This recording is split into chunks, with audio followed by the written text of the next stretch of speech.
humans, empowering humans, get you to a loop where you're not just validating, you're also executing.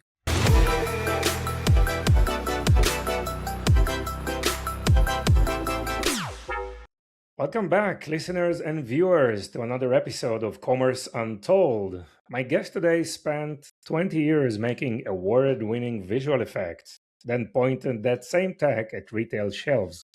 Amit, welcome to the show. How are you? Thank you so much. I'm great. It's a bit morning here. Yeah, Thank you for having me. yeah, it's a great thing to do in the morning. Have a virtual coffee, right, and talk life and business. I'm with you. Okay, great, Amit. So, you are the founder. You're the founder of WeR AR, right, an augmented reality company. But before we dive Yes. into exactly what you do and how you help retailers, is there any personal story or some unknown fact to the rest of your, let's say, colleagues that you are willing to share with us? Yes, I think something interesting to say about me is that I'm very hard ADHD person.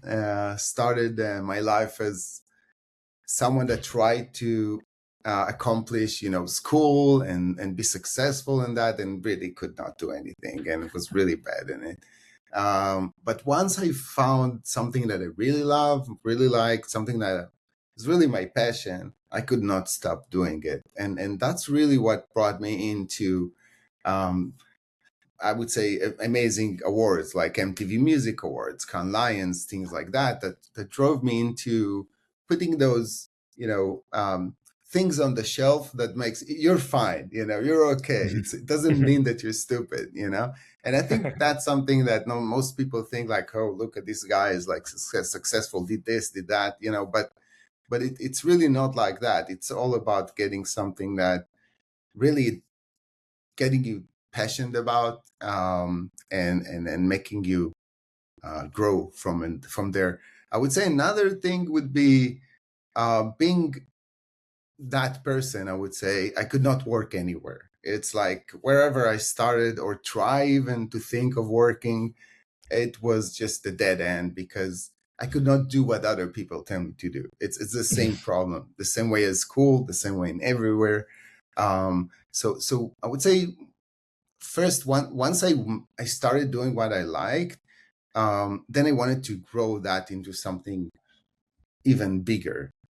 And to do that, it's a lot of failures, a lot of failures. It's like years of failures, years of holding a family and trying to get something stable, and then falling again and falling again, and you need to know how to get up from those falls. And I would say that's a lot connect to the skater that I am, right? So I still hold the skateboard in my car because even if I'm not using it so much, I still need to know that it's there because This that's where I'm there. coming from. Yeah. And I Yeah. think falling every time and getting up and falling again and getting up, those 2 points are really important to where I am today, I guess. Yeah, interesting. So you were drawn to entrepreneurship by necessity, actually. You Yeah. found There's no peace, other right? way. Being an entrepreneur, which is a sentence that I Yes. never thought I could say, right? So it's just a There is no crazy other way. journey, right? But I guess this is the right place for you, right? The most native place for you to be. Yeah, I see my friends working in Google, working in Apple. They're making much more money than me for sure, but I could not stand even one day in those places. Got it. Yeah, yeah, yeah. Super interesting, really interesting, and thank you so much for sharing that. So, you came from a VFX and visual effects background, right? And then what made you decide to walk away from media and entertainment and point that focus and knowledge towards tech and retail shelves specifically? Cool. So starting in Israel as a small studio, I would say boutique studio, more than anything else, I had to fight over the big companies about simple jobs. In Israel, it was pretty hard. So I moved to the US where the middle market is much bigger in size. So you have more Hmm. opportunities there. From there, I had the privilege, I would say, to work with companies like Walmart and Coke and other retail brands, and saw and always thought about what is the next creative thing we can do um, to differentiate that brand in this marketing campaigns. And one of them was augmented reality in 2000, I would say 18. That's where it's like started leaking into our phones. And I saw the opportunity in augmented reality. And for us as a VFX company, that most of what we do is tracking footage and reconstructing, environments, and then put 3D on top of it and changing it. That makes a lot of sense doing it in real time. So that was kind of the first ignition of what we did. And then an opportunity that came from the sky, mainly because people that I work with that I admire, bringing those opportunities in. I met the CEO of Walmart, and I was showing him a demo in AR, and that was kind of what led things to go into where we are today, because we saw the opportunity of bringing brands into the stores. And if you think about it today, the shelves haven't changed for 100 years. It's the same thing, with those, products on the shelf, some promotional items, but really bringing that to life, connecting the internet into the physical world. That's how we saw it back then. It was an essential move that I just envisioned and had to execute. I also did probably the same journey. I spent like 2 decades in media and entertainment. The last decade I'm in Really? retail and e-commerce, right? So really interesting. What are What part the of if I can sorry? ask, what part of the media entertainment?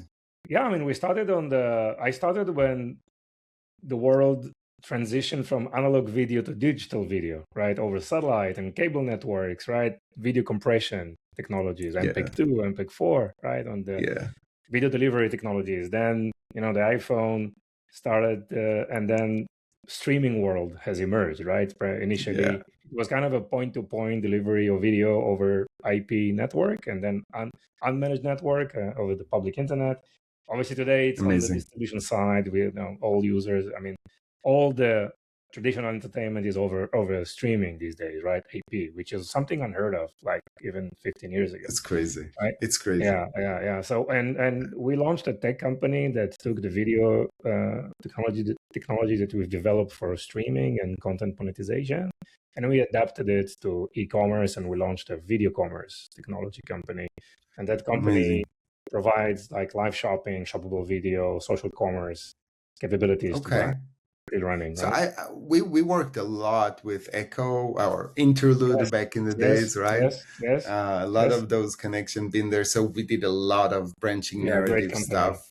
And I Yeah. think, that's a lot of, I need to say a lot of thanks to that guy in Echoes. They've been amazing to us in general. And I think they really broke a glass ceiling that was really hard to break. And I truly understand that field very well. And again, we came from DV cameras, converting to Premiere, to eventually to MP4, to streaming. I totally see what you're saying. Yeah, and today it's a full convergence, right? I mean, media companies are becoming, kind of retailers or e-commerce, merchandising everything. And the traditional retailers and e-commerce are becoming a media companies, right? They have studios in place, and video is just the fuel that drives everything, every marketing these days, and it just shows so interactive. And it's so fundamental for any business. So this is where we see it. And video So, for monetization or conversions are also something that we focus a lot, and that's kind of an interesting aspect of what you guys also do, right? So so imagining just taking all that part into the physical world. That's yes, exactly what we wanted to yes, do. yes, You know. yeah. So yeah, you took these type of technologies and ideas into the physical world.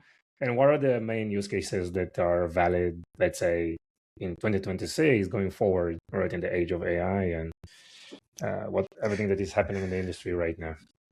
Yeah, I think maybe if we can jump a bit back to like 2020 till till the 26th. I would say there is a big change once AI came into the play, right? So connecting the physical, the digital world into the physical world was a lot about bringing brands to communicate with shopper at the point of decision, as we call it.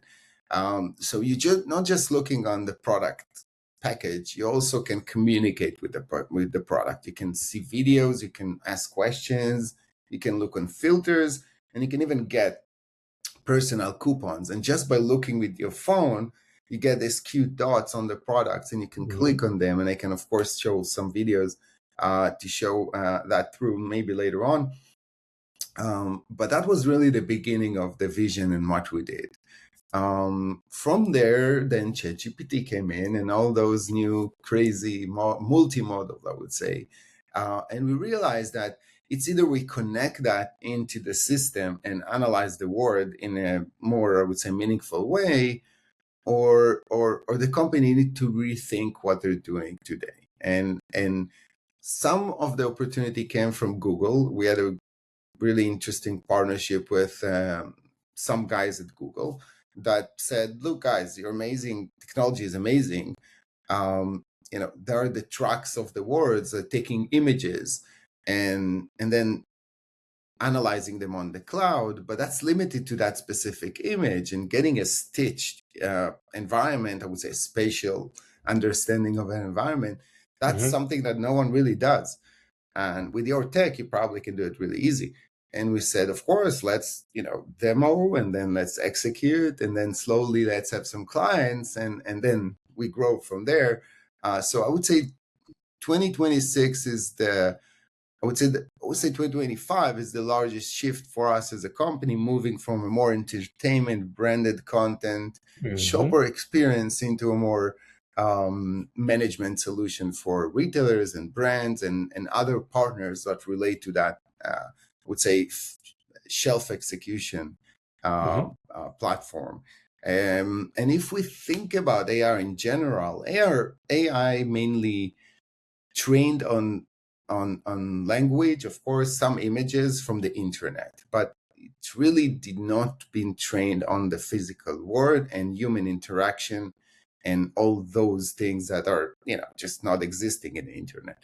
So I think that's the biggest shift that we're going to see is the wearable devices. We hear that on like a pin, maybe like AR glasses or smart glasses, or even Apple leaks about like some AirPods with cameras on them. So that essential part is eventually the long-term vision of replacing us with robots. And if we think about that, there is so much to fill up in those gaps. And I think that's where we really mainly focus on. How do we create a meaningful value for whoever managing the shelf at this moment to understand his environment better, but also connect that to the physical and the digital world. The one time it called digital twin, the other time it called shelf intelligence. It's changing over time. I would say today I would mostly put it under spatial AI understanding. So AIs really need to understand is context to the word and to the next frames and to the next environment and to the next interactions. So that's where we're at. So how do you explain all these complex and innovative terms like spatial AI and augmented reality, right? And managing the shelf to a store manager? I mean, how do you pitch your solution, and what are the major feedback that you get, maybe objections, some of the great things that you hear about the solution? That's a good question. I think at the beginning it was much harder. It was like, AR and like all those big words, right? Today it's just 80. Do you want to save 80% of your daily job in front of the shelf? We can do that. And then how? Like, what do you care? What I do will you just care? give you, I'll just give you an app and you'll test it and see how it goes. And it's very intuitive because once you use AR, it's very simple. You just look on the shelf and you get those cute things popping up on the products, and you get like V and X and things that makes a lot of sense to it. Anyone that use it. So even the barrier to get a new employee into that section is much shorter and much easier today than it was before, looking on a paper or an iPad or something like that to manage the SKU numbers, scanning those barcodes, understanding what's Mm-hmm. going on there. Mm-hmm. Today, just, look at the shelf, you just get the knowledge, and you know what? We're fine. You don't need to do anything. All this report going back to the management, they will know what to do with it, or the fulfillment, what to bring in from the back store into that matter. Yeah. So it's pretty simple process at this moment. Nice. So Walmart and also others, right? They tried like shelf scanning robots, fixed cameras. How your solution is different than this type of solution? Amazing. I think what differentiate us from all of it, we're just using a simple mobile phone, either it's iPhone or Android. It doesn't really Mhm. matter. So just an app. Eventually, you don't need to spend thousands of dollars on a physical, I would say, asset or devices like robots, like shelf cameras, and you don't pay maintenance that it's so complicated to get the ROI on back to the company eventually. And we saw that Mhm. from many companies that had a really interesting hype going up, but then eventually the ROI did not work, and then you get into a place where you need to kill that project. So I think that's the first thing that we're differentiating us around it. But the second is working with the human. Robots cannot change anything on the shelf. Cameras cannot really interact with the shelf in any other way. Mhm. Humans, empowering humans, get you to a loop where you're not just validating, you also executing. We call it like a 3-step process where you detect, you verify, and then you fix. So all of that ecosystem inside the simple app. Yeah. So actually, you developed AI that empowers people, right? Yes, And this definitely. is And you in want to learn line from those people. Yeah. with. And how do you find it? Is it aligned with executives on the retailer side? I mean, we see what Amazon is doing, right? With staffing and what's how is it? What do you hear from executive on the front line of retailers in terms of how they want to manage the shelf? Actually, recently we signed a very large deal with a company named RGIS. RGIS are mainly they'll have thousands of people around every store Mm-hmm. doing a full audit on the shelf. So they're closing the door, going in, and starting counting every product on the shelf. There's nothing else that can do that or replace that today or in the future. So Mm-hmm. empowering them to make their job smarter, faster, easier, I think that's the first goal of where we at. And from there will be more and more solutions coming in to help, either the pickers or other people that go into the store to make that simplified and easier. We're not here to replace anyone. We are only here to make them work much more efficiently, get a better picture on the store. And if you think about it, someone goes and says, I did this, I did that. There's no way to validate it unless the manager goes in looking at it and trying to figure. So I would say mostly the manager is the ones that doesn't, there is no essential need eventually to have a manager looking on every employee, because every employee will be empowered by this app that Mm-hmm. eventually reflect the information directly to the management side in the offices and have a clear picture of what's going on in their stores. Yes, yes, interesting. So you mentioned RGIS, that's a third entity in this ecosystem of retailers, brands, and now, for example, RGIS. So Mhm. how did you first probably structure that deal? Because and how any of these like stakeholders are considering the data aspects of things. Who owns this data? I mean, when RGIS are taking the footage and make some analysis, it goes to where? It goes to the brands, goes to retailers. Who own this data in terms of this kind of a process? So there are different aspects of this data. There is the images, or I would say the shelf data that is available to everyone, right? So it's a public domain. Everybody can look on the shelf and take an image. Mm-hmm. I think that is more the WeR part of IP stuff. From the execution side, what is wrong, what is right, those are going directly to the retailers themselves or the third party that use the app. That's where we're not getting into. But really, it's very simple. I would say process. It's the hardest part is building the data sets. So recognizing 20,000 products in a retail chain, that's not a simple way. It's not a simple task. You need to capture a lot of images. You need to manage them correctly. Today with AI, it's much simpler, I have to say. Sure. We're augmenting stuff. We're using agent to do cleanups and stuff like that. We're training our own models on device. So there is not even connectivity to the cloud in any way or form. So everything sits on the user device. Those models, those datas are WeR IP. But other than that, all the outputs that usually go through an APIs to the third party or the retailers or the brands, those are theirs. So we're trying not to interpret it, not to get involved into those specific use cases, other than just being smarter in our systems. Yes, makes sense. And you use this data, obviously, in a, let's say, in a general or granular way. You're not interested too much about the specific person who is taking the footage or collecting the Nothing. spatial data, and you train your models to be. What are the efforts or the improvements that you try to implement in your tech, using this data?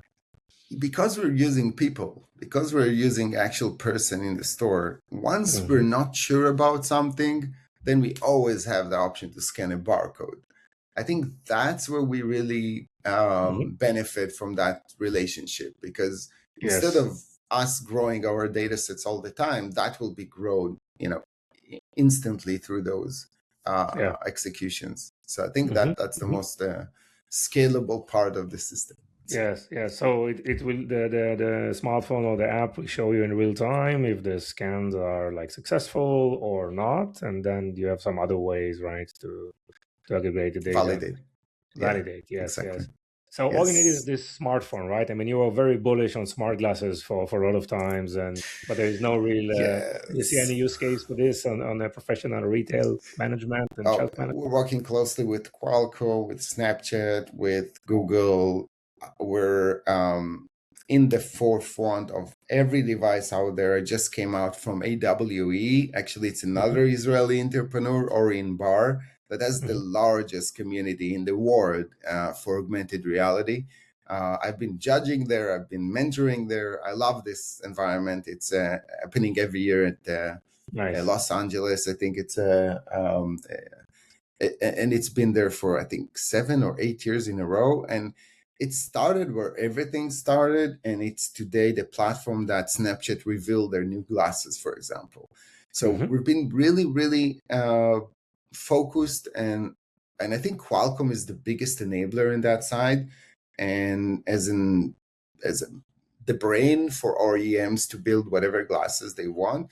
I'm still in this field and will never use, that's the future of what we're doing eventually. Yeah. The reason we're not using just images, and we did all the effort to actually make it AR, true AR, is because we believe on the glasses. We believe that smart and AR, I would say from one side, you have the smart glasses, the other way, you have the Apple Vision Pros of the world. Eventually, you're going to see something in the middle. And that something in the middle will be smart glasses with a screen that immerse you, but also understand the world around you in a much smarter and intuitive way. Magic Leap was the big promise a couple of years ago. We know what happened with that. Yeah. I had a lot of expectation, I have to say, but once you see the device, it's like, come on, guys, it's not even close. But and many people told me that, and I was like, no, that's going to be fine. That's going to work. And it was way too early of where we are today. Today we see those smart glasses by Meta, Ray-Ban, or now new coming in from different brands. Those are understanding the world, I would say, partially because they're based on images. They're not based on a video stream. And it's really hard from a video stream to understand using VLM, or I would say large language models of videos, to understand consistently and spatially the word. There is no VLM that really understands a video in a consistent way. Using augmented reality, using traditional algorithms, as we call it, we're mapping the world in the same way we've been doing VFX 20 years ago. So that's based on a very proven way to reconstruct environments. So connecting those two together makes a lot of sense for me, taking this forward. And once we're going to see and be introduced to the capable glasses eventually, that will be a turn of a switch for us to get into that field. And you can think about this, hands-free experience for employees. There's no need to hold anything anymore. You see the same experience we're presenting now with the phone, but with two hands free, and you can do stuff on the shelf, and it's much more efficient. Yes. So you're still bullish around smart glasses, specifically on a B2B scenarios, right? I mean, there are so many good use cases, right? Yes, I think everybody's focused on the enterprise side, although Snap are more towards the shop, the end user experience with the very expensive glasses now. They just revealed them. So I think there is, I would say, 3 to 4 to 5 years till we're actually going to see something useful that makes sense in the same way we're using the phones today. Even the glasses today, like Meta Ray-Bans and all of them, still have limited cameras, limited sensors. They're not even close to what we have on the phones. And we can see the phones today. They're like crazy, and LiDAR and tweaked lenses, and everything is fusion together to get a very high-end image.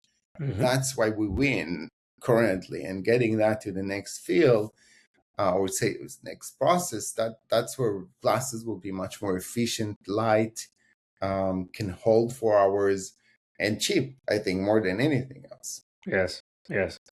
So from your experience in working with retailers, what's the level of adoption of new technologies and comfortable?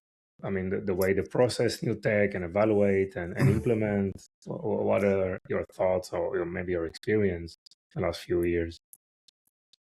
I think that's a huge question, because every retailers have their own lab, right? And in the lab, they're trying everything.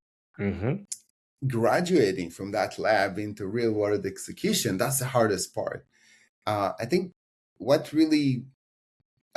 two companies that I can mention right now that is public domain, right?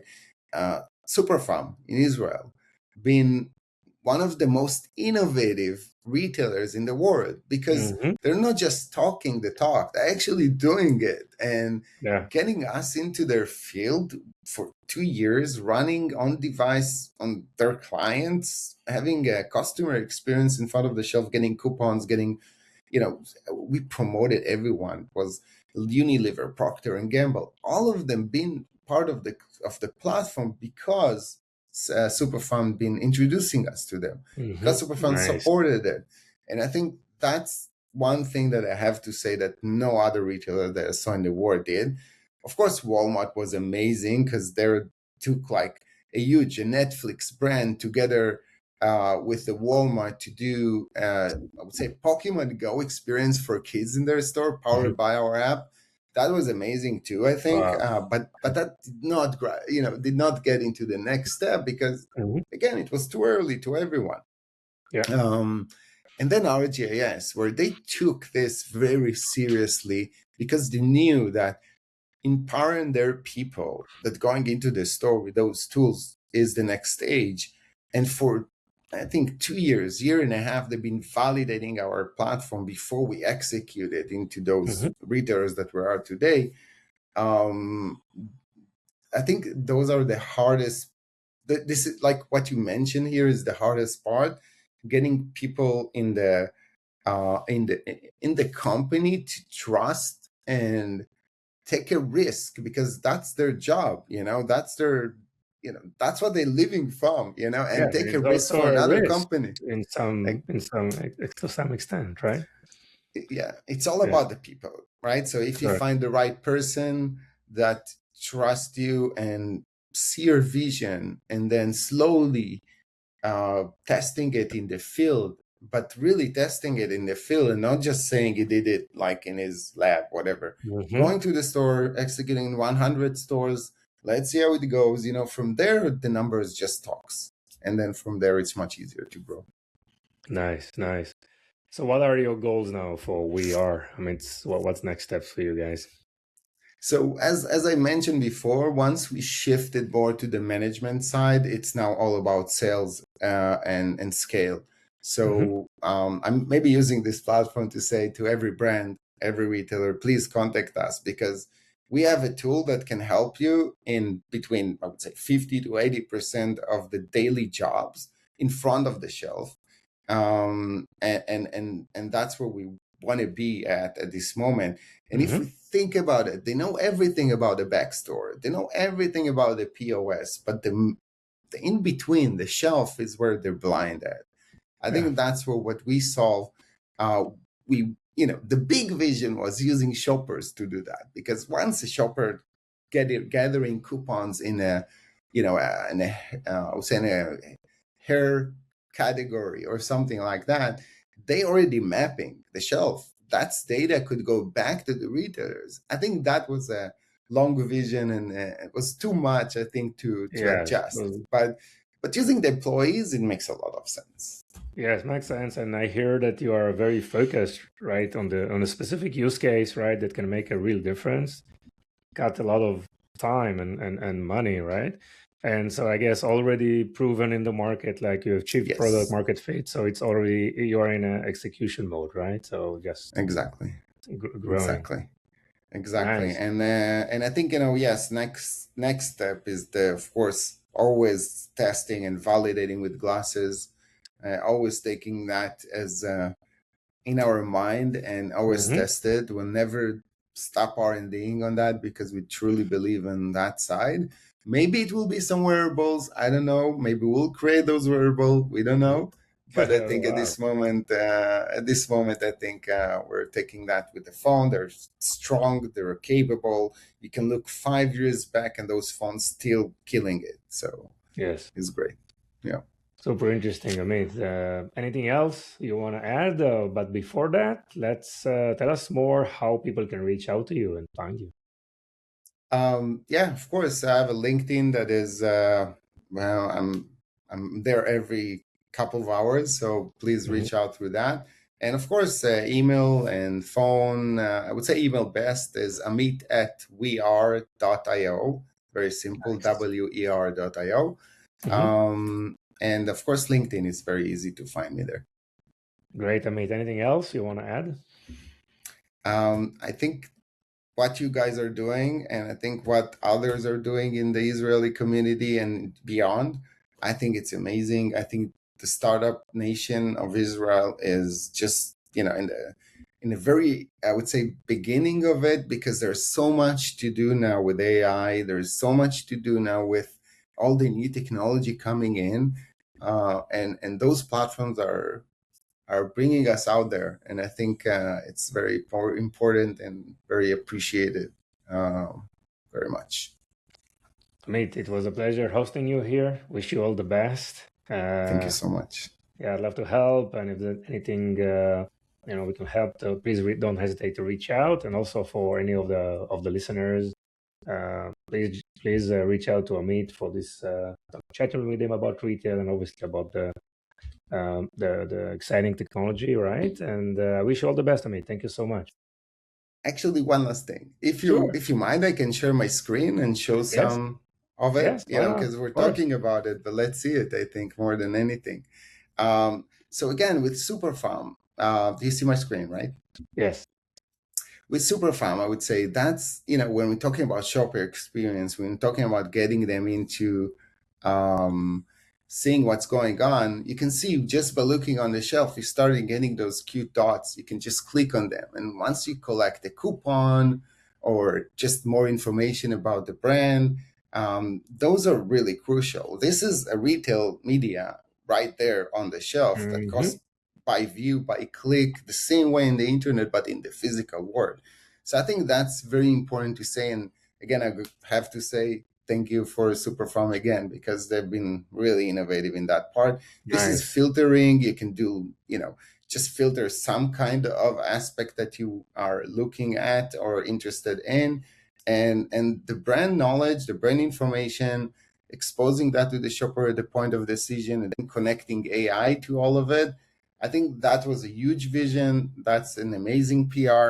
I would say execution eventually that we did. And now I'm going to go to the shelf execution more than anything else. What we're really pushing it right now. This is how people usually do stuff. They're looking on the shelf, clicking on an iPad, or even worse, they have just a paper looking at it. And using WeR, just looking on the shelf, that will just empower the user in so many ways. You can see how fast it is. It's much more efficient into looking and understanding what's going on, and it's spatial, so you can go the entire aisle. You don't need to do one image. You don't need to concentrate on one thing. You can do the entire shelf, the entire category in one sweep of a phone. Wow. Really, really nice. It was really important. Thank you for sharing that. Of course. Right. All right. Thank you so much. Thank you, Appreciate it so Amit. very much. And talk soon. And of course, any more question, happy to answer, and also connect. So I have many companies around myself, around my community, and would love to share them with you and see if it works as well. Amazing. Sounds good. Amit, it was a Thank you, pleasure. Ethan. Good luck. Bye Thank you. bye.